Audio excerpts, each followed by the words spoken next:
मित्रों नमः शिवाय। मैं ज्योतिष दैवज्ञ पंडित देवेंद्र द्विवेदी, शहडोल मध्य प्रदेश से। मित्रों, आज जो विश्लेषण है कर्क राशि पर है। ये विश्लेषण चंद्र राशि पर आधारित है और सभी ग्रहों का एक साथ, जो हमारे दर्शक हैं, जो हमारे मित्र हैं, जिनकी कर्क राशि है, तो ग्रह गोचर के अनुसार अगस्त 2025 का समय जो है कैसा रहेगा। अब मित्रों एक चीज़ और बता दूं कि ग्रह गोचर जो है वो चलते रहते हैं। 9 के 9 ग्रह हैं, 9 के 9 ग्रहों का गोचर बराबर चलता रहता है। कुछ ग्रह हैं जो लंबी अवधि तक, लंबे समय तक जिनका गोचर होता है, जैसे शनि का 2.5 साल, गुरु का 1 साल, राहु केतु का 18 महीना। और कुछ ग्रह जो है वो कम समय, जैसे मंगल 1.5 महीना, शुक्र 25 दिन, बुध 22 दिन, चंद्रमा 2.25 दिन। तो ये ग्रह गोचर चलता रहता है। लेकिन महत्वपूर्ण बात जो है कि ग्रह गोचर का फलादेश करने मात्र से पूर्ण विश्लेषण नहीं होता,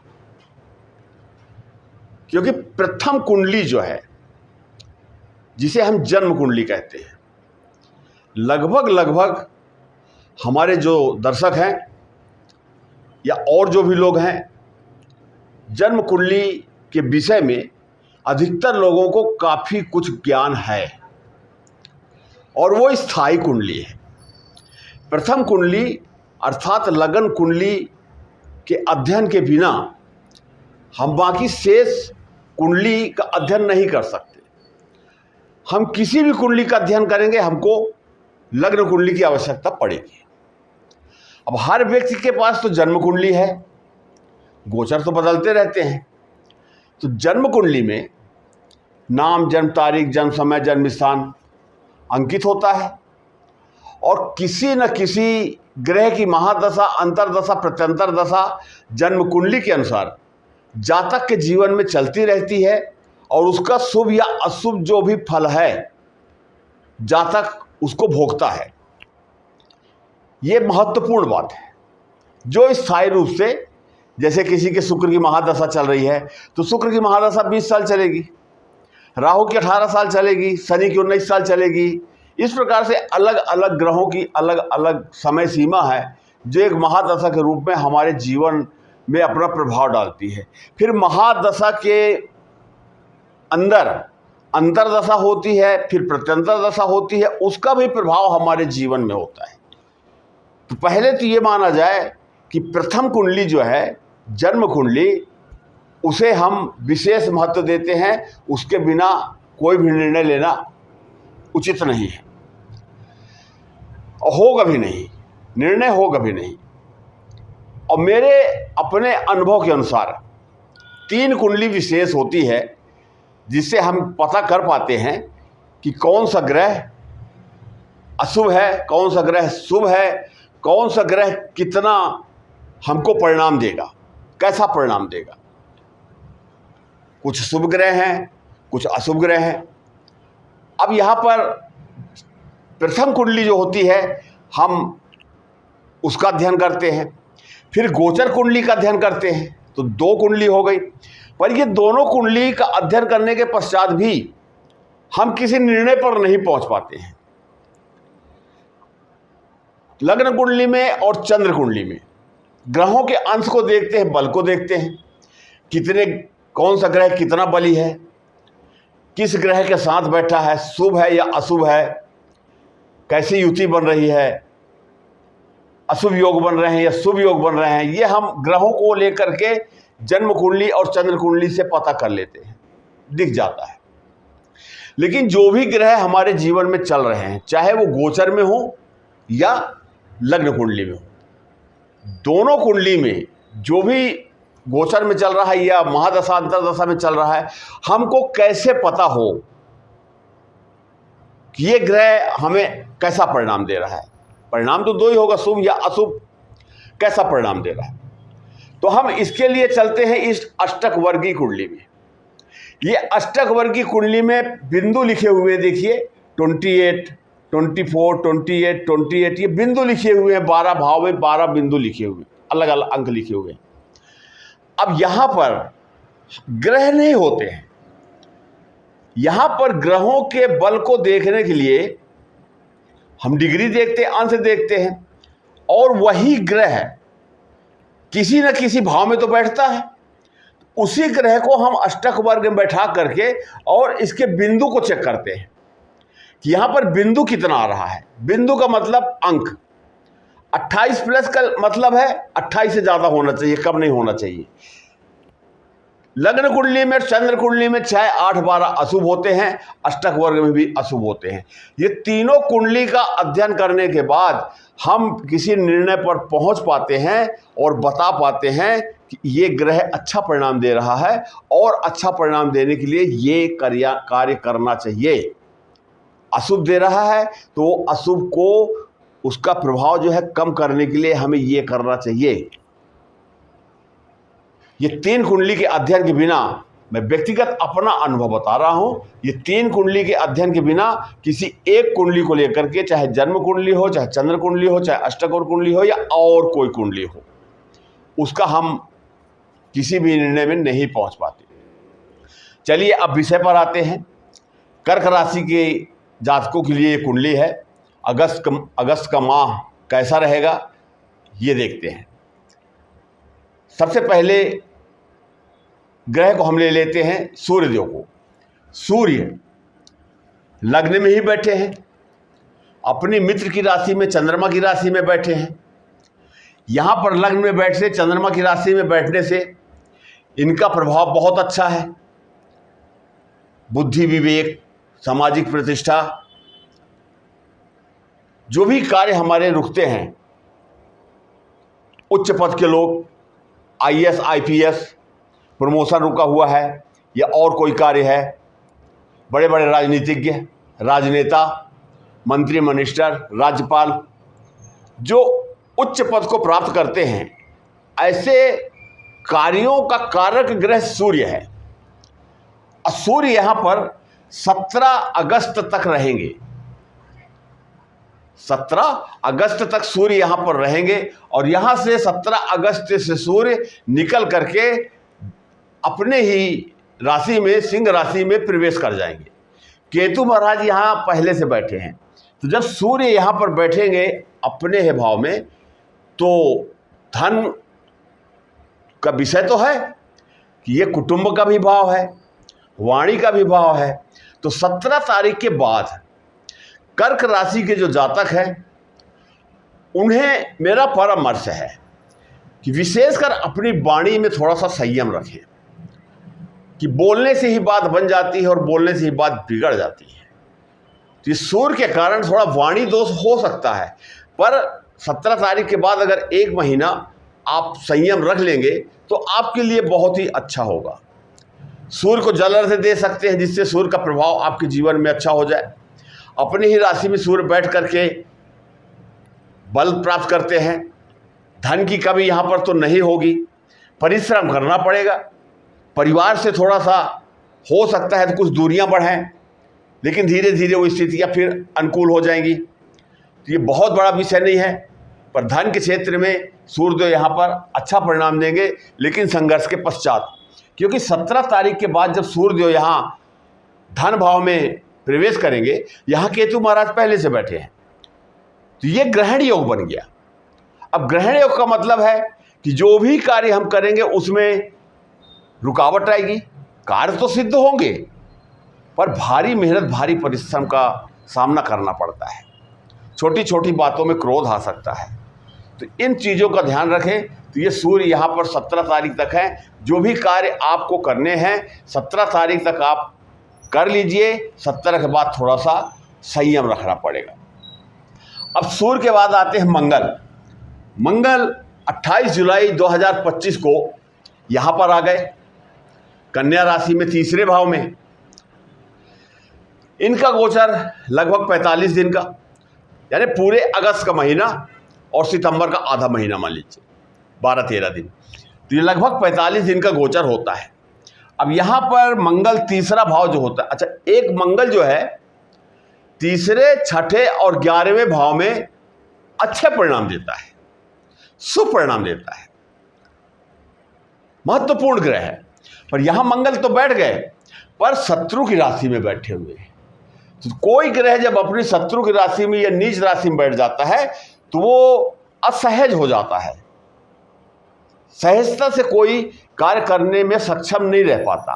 तो यहां पर मंगल जो है थोड़ा सा असहज होगा, लेकिन तीसरे भाव में होने के कारण मंगल अपनी पूरी ताकत दिखाएंगे, परिश्रम तो कराएंगे, पर यहाँ पर इच्छाओं की वृद्धि भी होगी।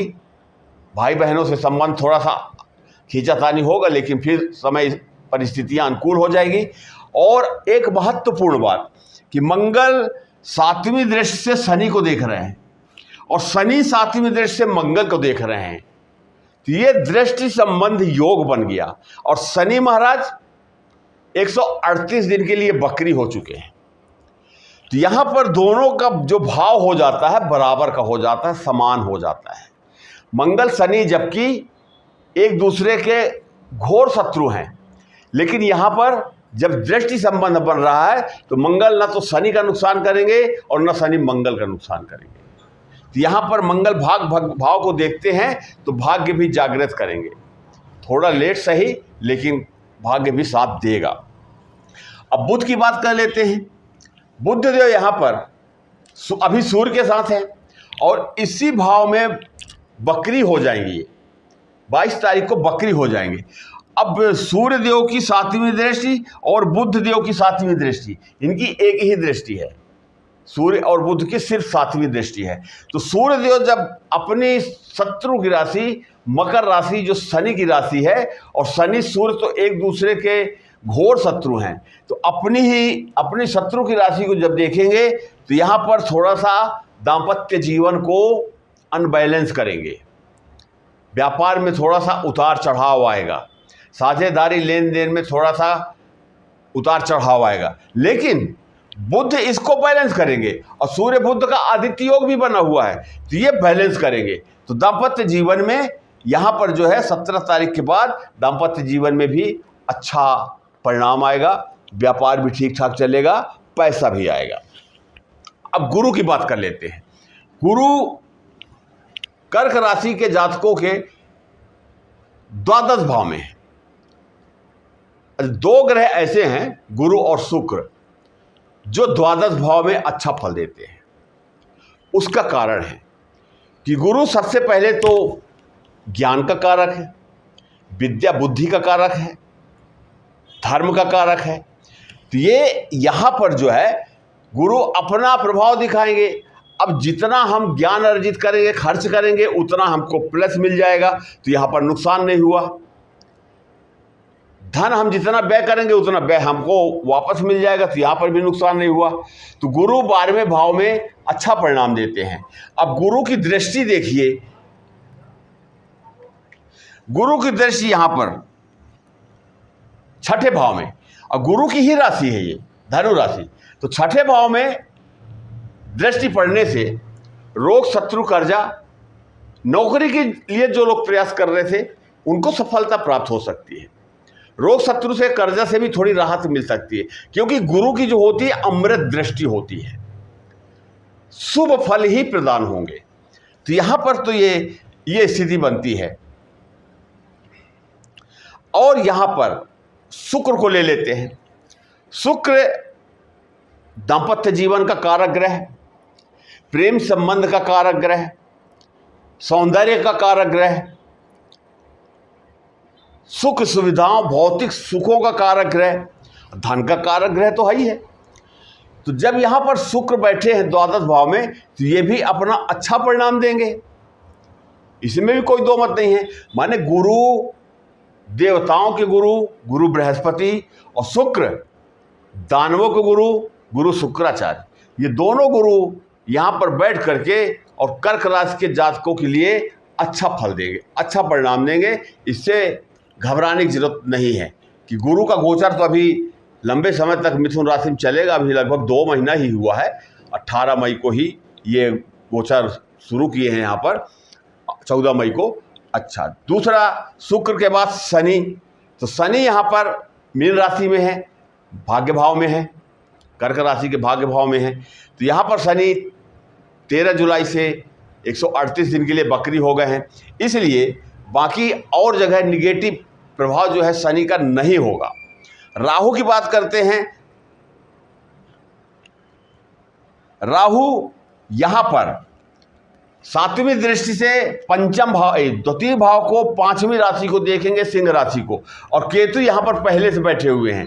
तो जब यहाँ पर सूर्य और केतु का ग्रहण योग बन जाएगा और राहु की भी दृष्टि पड़ेगी, तो ये थोड़ा सा उठा पटक वाला समय हो जाएगा। ये अच्छा नहीं होगा, क्योंकि राहु, सूर्य और केतु का जो ग्रहण योग बना है ये कई समस्याओं को जन्म देगा। अब यहाँ पर लगभग सभी ग्रहों का विश्लेषण मैंने किया है। अब मित्रों, ये तो कुंडली की बात हुई। अब कुछ लोगों का प्रश्न रहता है, या ये कहे कि शिकायत है, कि गोचर के अनुसार जो कुंडली बनती है उसका विश्लेषण जो होता है उसके विपरीत हमारे जीवन में घटनाएं घटित होती हैं। तो मैं ऐसे लोगों से विनम्र भाव से कहना चाहूँगा कि लगभग 8 अरब लोग पूरी दुनिया में हैं। 8 अरब को यदि हम 12 से विभाजित करते हैं तो 65-66 करोड़ लोग एक राशि में आए। अब एक राशि में जो बदलाव हो रहा है तो उनके जीवन में क्या बदलाव होगा। एक साथ तो 65-66 करोड़ लोगों के जीवन में न तो बदलाव आएगा और न कमी आएगी, न समस्याएं एक साथ होंगी। उसका कारण है कि हमारी लग्न कुंडली भी है, उसकी महादशा, अंतरदशा, प्रत्यंतर दशा, और फिर गोचर, फिर अष्टक वर्ग, चने शुरू में मैंने आपसे बातें की है। तो ये अलग अलग हो जाता है। किसी का जन्म स्थान अलग है, तारीख अलग है, नक्षत्र अलग है, समय अलग है, गोचर अलग है, सब कुछ अलग है। तो ऐसा नहीं है कि ये कुंडली कर्क राशि की है तो 65-66 करोड़ लोग जो भी ज्योतिषी चंद्र राशि के आधार पर विश्लेषण कर रहे हैं, बता रहे हैं, ऐसा नहीं है कि सबके ऊपर यही बात लागू होगी। पहले भी मैं बोला हूं कि बिना जन्म कुंडली के अध्ययन के कोई भी विश्लेषण करना उचित नहीं है। यहाँ सिर्फ हम गोचर की बात कर रहे हैं, तो गोचर के अनुसार आप अपनी कुंडली को देखें, और लग्न कुंडली भी इसको मान सकते हैं। तो अपनी कुंडली में जहाँ जहाँ जिस राशि में जो ग्रह बैठे हैं उनको वहाँ वहाँ बैठा दीजिए और उसका परिणाम देखिए कि उसी में किस ग्रह की महादशा, अंतरदशा चल रही है, और उसका प्रतिफल जानने के लिए, रिजल्ट्स जानने के लिए अष्टक वर्ग में उसी भाव में उस ग्रह को बैठा दीजिए। वहाँ पर बिंदु अंकित होता है, 28 से ज़्यादा भी हो सकता है, कम भी हो सकता है, 40-42 कुछ भी हो सकता है। तो ऐसी स्थिति में अष्टक वर्ग का सहारा लेना उचित रहता है।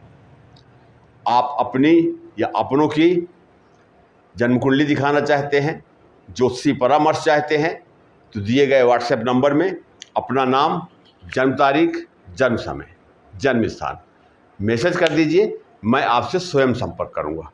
इन्हीं शब्दों के साथ मैं अपनी वाणी को विराम देता हूं। नमः शिवाय।